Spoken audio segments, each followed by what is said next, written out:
మూడవ త్రైమాసికంలో 9,600 కోట్ల రూపాయలు అప్పు తెస్తుంది. గత నెల 16,000 కోట్ల రూపాయలు అప్పు తెచ్చడం నేను సాగిన. అంటే ఈ రాష్ట్రంలో 2,50,000 కోట్ల దగ్గర పడడం ఆల్రెడీ. కార్పొరేషన్ పేరు మీద తెచ్చిన అప్పుతో కలిసి 2,50,000 కోట్లకు దరిదాపుగా దగ్గర పడడం. సింగిల్ సెంచరీ అయిపోయింది, డబుల్ సెంచరీ అయింది, ఇప్పుడు ట్రిపుల్ సెంచరీకి రెడీ అవుతున్నాం.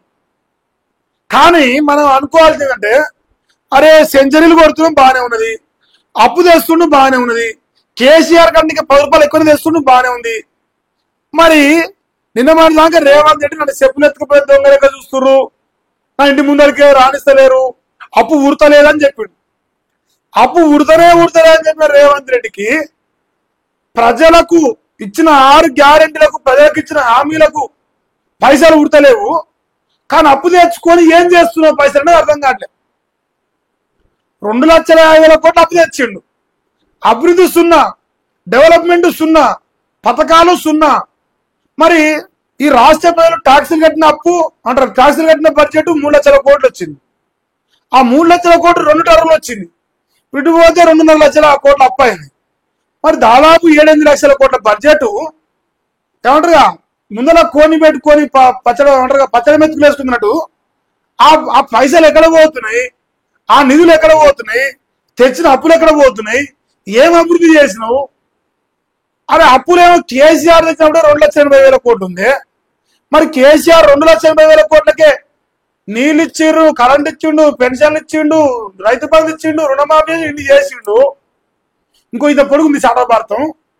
మరి మనం అభివృద్ధి చేయకపోతే అప్పు తెస్తే పైసలు అయిపోయే, పని జరగకపోయి ఎట్ట అయిపోయే? మహిళప్పకి ఎత్తుకపోయింది ఆ పైసలు. నాకు డౌట్ వస్తుంది, మహిళప్పకి ఏమైనా వచ్చిందా సడన్ గా కాంగ్రెస్ లా?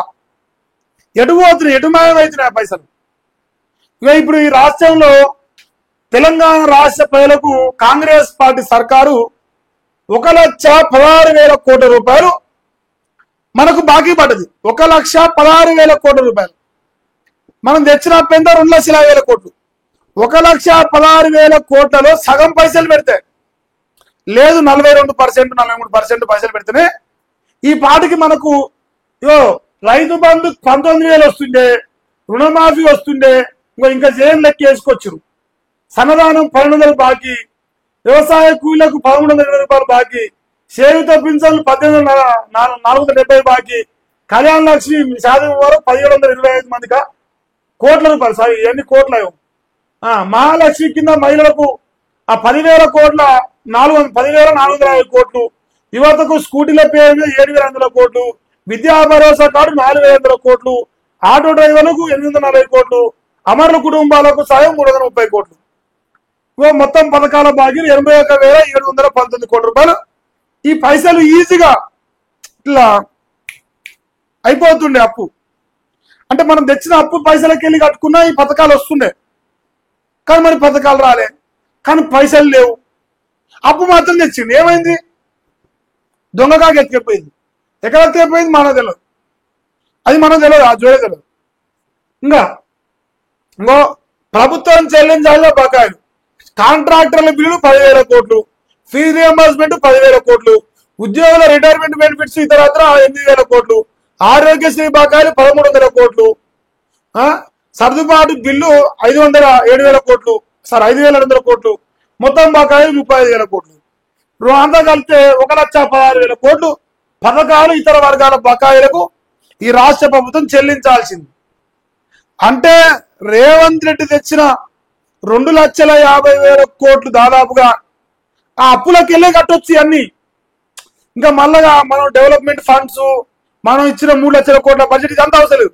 అది జీతాలకో, అప్పులకో, కిస్తీలకో, ఇంకా దేనికన్నా పోని. రేవంత్ రెడ్డి తెచ్చిన అప్పులో 40% బడ్జెట్ పెట్టిన 40% బడ్జెట్ పెట్టిన అన్ని పథకాలు వస్తుండే. ఇవన్నీ పథకాలు రాలేవు, పైసలు లేవు, అప్పులు తెచ్చిండు, అవి పైసలు ఎక్కడ తెలియదు, పని మాత్రం జరగలేదు, రూపాయి పని జరగలేదు. ఈ భూమండలంలో, ఈ దేశ చరిత్రలో లేదా ప్రపంచ చరిత్రలో ఇన్ని లక్షల కోట్లు ఊకనే ఆవిరైపోగా ఈ రాష్ట్రంలో చూసినాను, ఇంకే రాష్ట్రంలో చూడలేదు. అంటే పని లేకుండా, పని జరగకుండా, అభివృద్ధి చేయకుండా, పథకాలు చేయకుండా, డెవలప్మెంట్ చేయకుండా ఒక తట్టడు మట్టి కూడా ఎత్తకుండా ఇన్ని లక్షల ప్రజలు ఎట్టయిపోయినాయా? గయా, tata, bye bye, goodbye, గయా. అది ఈ రాష్ట్రంలో రేవంత్ రెడ్డి 22 నెలలుగా ఈ రాష్ట్రాన్ని రైజింగ్ తెలంగాణ చేస్తుందిగా. ఇంత మంచిగా రైజ్ అవుతుందా? ఇంత బ్రహ్మాండంగా జనాలు చుతగానం చేసి అప్పులు తెచ్చుకొని ప్రజలు అడితేనేమో పైసలు రావు. ప్రజలు రైతు బంధు అడుగుతున్నావు, రుణమాఫీ అడుగుతున్నావు, పెన్షన్ అడుగుతున్నావు, కరెంట్ అడుగుతున్నావు, నీళ్ళు అడుగుతున్నావు, కళ్యాణ లక్ష్యం అడుగుతున్నావు, ఇంకేదైనా ప్రజలు రావు. కానీ రేవంత్ రెడ్డికి దొబ్బి తినడానికి తెగనమ్ముకొని తినడానికి మాత్రం పైసలు వస్తాయి, అప్పులు పుడతాయి. లక్షల కోట్ల అప్పుడు పుడతాయి. అప్పుడు ఇప్పుడు మన 9,600 కోట్లు రెడీ ఉంటుందంట. ఇంకా రేపో మాపో అవి కూడా వస్తాయి. మరి అయ్యన్న ఇస్తాడా?